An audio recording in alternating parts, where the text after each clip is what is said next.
Hello students, आज हम आपको द्विगु समास, द्वंद्व समास और कर्मधारय समास के बारे में समझाएंगे। तो सबसे पहले समझते हैं द्विगु समास। द्विगु समास किसे कहते हैं? तो बच्चों, द्विगु समास जिस समास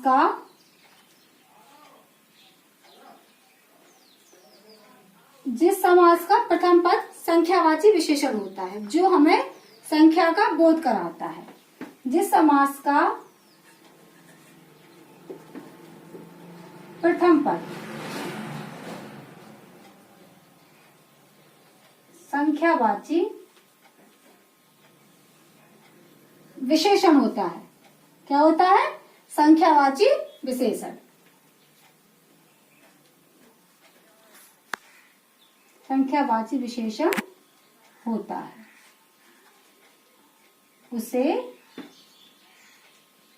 उसे द्विगु समास कहते हैं।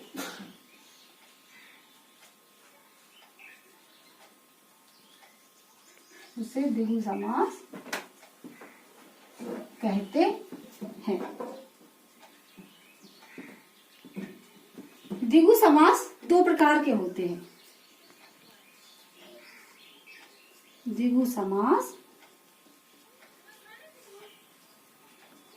दो प्रकार के होते हैं।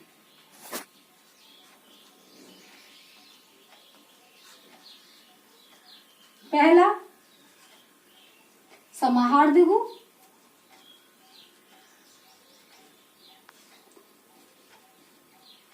और दूसरा होता है उत्तर प्रधान द्विगु। उत्तर पद प्रधान द्विगु।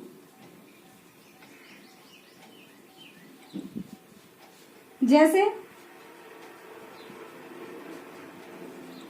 पंचपात्र, ये हमारा क्या है? समस्त पद है। इसका विग्रह क्या होगा? पांच पात्रों का समाहार। पांच पात्रों का समाहार। द्विगु समास समूह का बोध कराता है, समाहार का बोध कराता है। जैसे पांच पात्रों का समाहार। नवरात्र, नौ रातों का समाहार। ठीक है। पंचपात्र, नवरात्र, त्रिफला, तीन फलों का समूह, इस प्रकार से। और इसे शतांश, 100वां अंश। 100वां अंश। दोपहर,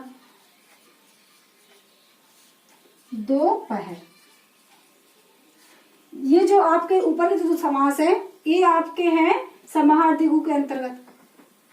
शतांश, दोपहर, उत्तर प्रधान द्विगु के उदाहरण है। ठीक है। द्वंद्व समास। इस समास में दोनों पद प्रधान होते हैं। इस समास में दोनों पद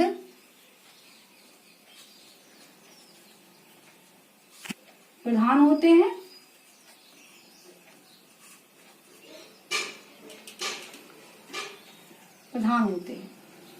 और दोनों पदों के बीच में इसकी पहचान नहीं होती। दोनों से समझ में ना आए कैसे पहचान करें, तो दोनों पदों के बीच में योजक चिन्ह लगा रहता है। तो दोनों पदों के बीच में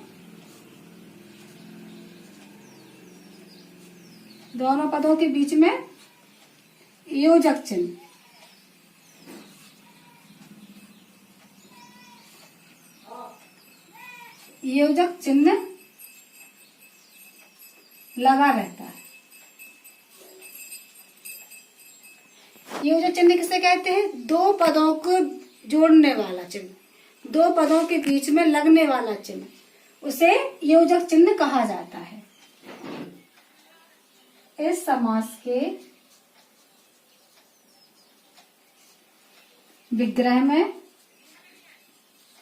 विग्रह अलग करने की प्रक्रिया। इस समास के विग्रह में और तथा या अथवा शब्दों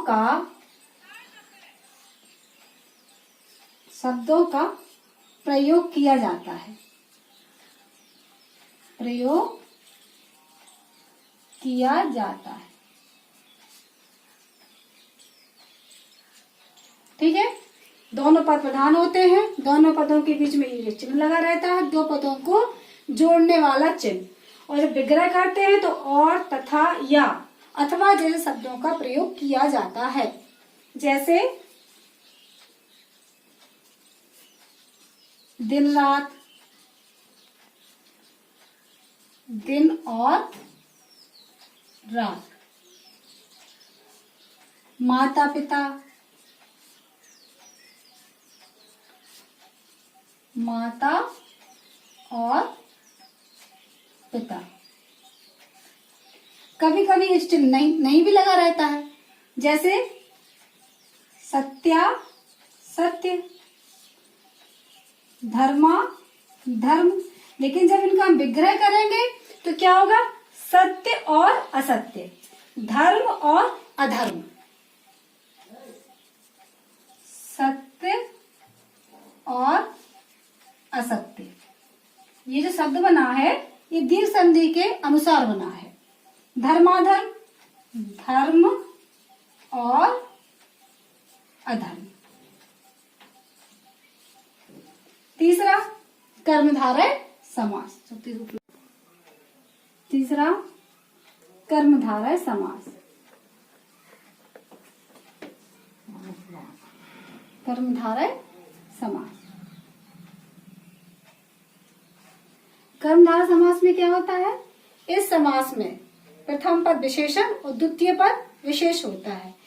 यह समास विशेषण और विशेष से मिलकर के बनता है। इस समास में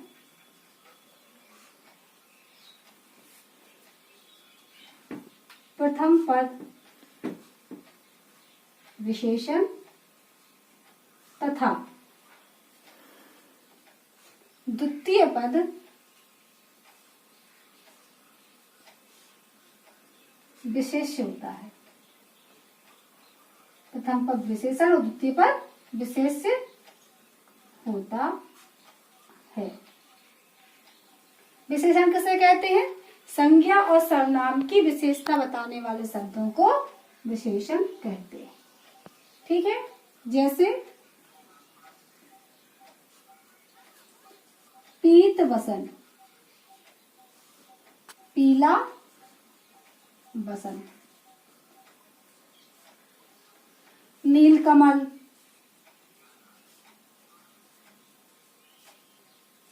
नीला है जो कमल। पीतांबर, पीला अंबर। चरण कमल, चरण कमल, कमल के समान चरण।